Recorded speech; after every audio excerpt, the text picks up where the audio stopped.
Hello बच्चों, let's read this question. Find the sum of the series and the series is 1 की cube by 1 plus 1 की cube plus 2 की cube by 1 plus 3 plus 1 की cube plus 2 की cube plus 3 की cube divided by 1 plus 3 plus 5 up to n terms. तो इसमें हम क्या करते हैं बच्चों, इसमें हम अपना पहले की कॉन्सेप्ट देखना शुरू करते हैं. की कॉन्सेप्ट हमारे पास यहाँ पर क्या होगा कि हमें सबसे पहले इसका जनरल टर्म फाइंड करना पड़ेगा जो भी सीरीज है, और जनरल टर्म का जैसे ही मैं समेशन करूंगा तो मुझे क्या मिलेगा, सम ऑफ एन टर्म्स मिल जाएगा. यहां पर आपको ध्यान रखना है कि समेशन ऑफ एन को हम क्या लिखते हैं, एन इंटू एन प्लस 1/2. वहीं समेशन ऑफ एन स्क्वायर को हम क्या लिखते हैं, n into n plus 1 2n plus 1 divided by 6. वहीं पर समेशन ऑफ एन क्यूब को हम क्या लिखते हैं, एन इंटू एन प्लस 1/2 इस पूरे का होल स्क्वायर. अब यहां पर अगर हम ध्यान से देखें तो हम सीरीज को एक बार लिख लेते हैं. 1 की क्यूब बाय 1, 1 की क्यूब प्लस 2 की क्यूब बाय 1 प्लस 3, 1 की क्यूब प्लस 2 की क्यूब प्लस 3 की cube by 1 plus 3 plus 5 and so on up to n terms. तो इसका लास्ट टर्म हम कोशिश करते हैं निकालने की. देखो यहाँ पर अगर आपको देखा ध्यान से तो ये फर्स्ट टर्म पे 1 है, सेकेंड पे 2 है, थर्ड पे 3 है.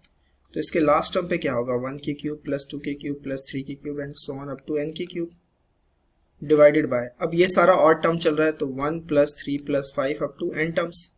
यही जो मेरा है, यही मेरा इसका nth टर्म है. तो इस nth टर्म को मैं एक बार लिख लेता हूँ. nth टर्म क्या है मेरे पास, 1 की क्यूब प्लस 2 की क्यूब प्लस 3 की cube so on plus n की cube divided by 1 plus 3 plus 5 plus odd terms का सम. इसको हम लिख सकते हैं समेशन ऑफ n की क्यूब, और यहाँ पर हम क्या करेंगे, यहाँ पर हम इसमें इसका सम करेंगे. किसका सम करेंगे, sum of odd terms. So sum of n terms क्या होता है AP के लिए, n/2 2a plus n minus 1 into D. ये फॉर्मूला हम यहाँ पे लगाते हैं. नंबर ऑफ टर्म्स n ही है, 2a कितना है 1 प्लस n माइनस 1, d कितना है 2.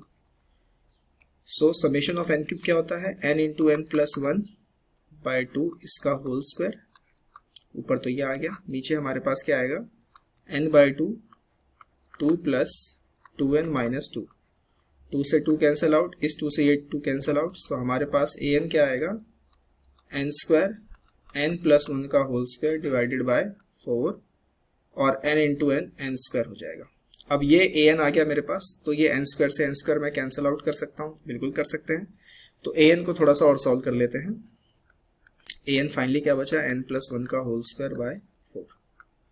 सो this is n square plus 1 plus 2n divided by 4. So अगर मुझे समेशन निकालना है Sn, तो वो क्या होगा, समेशन ऑफ an होगा, that is summation of n square by 4 plus n/2 plus 1/4. अब इसमें हम थोड़ा सा देखें तो 1/4 बाहर आ गया, समेशन ऑफ n स्क्वायर, 1/2 बाहर आ गया, समेशन ऑफ n, 1/4 बाहर आ गया, समेशन ऑफ 1.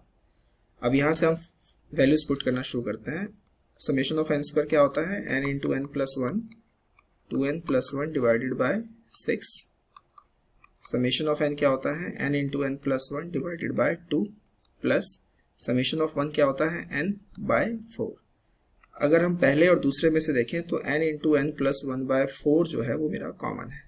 सो यहाँ से मेरे पास 2n प्लस 1/6 प्लस 1, और यहाँ से प्लस n/4. सो ये आया n into n plus 1/4 2n plus 1 plus 6/6 plus n/4. अब इसे थोड़ा सा हम सॉल्व करें तो हमारे पास क्या आएगा, n into n plus 1 2n plus 6 plus 1 7/24 plus n/4. So n/4 हमने कॉमन ले लिया, तो यहाँ से क्या बचेगा, n plus 1 2n plus 7/6 plus 1. थोड़ा और सॉल्व करते हैं. n/4 this is 2n square plus 2n plus 7n plus 7 plus 6, LCM ले लिया मैंने. Finally it will become n/4 2n square plus 9n plus 13/6. So it will become n/24 2n square plus 9n plus 13. So यही हमारा क्या आएगा बच्चों, ये हमारा आएगा sum of n terms of the given series, right? So by using the key concept we find the sum of the given series up to n terms. I hope you understand it really very well. Best of luck.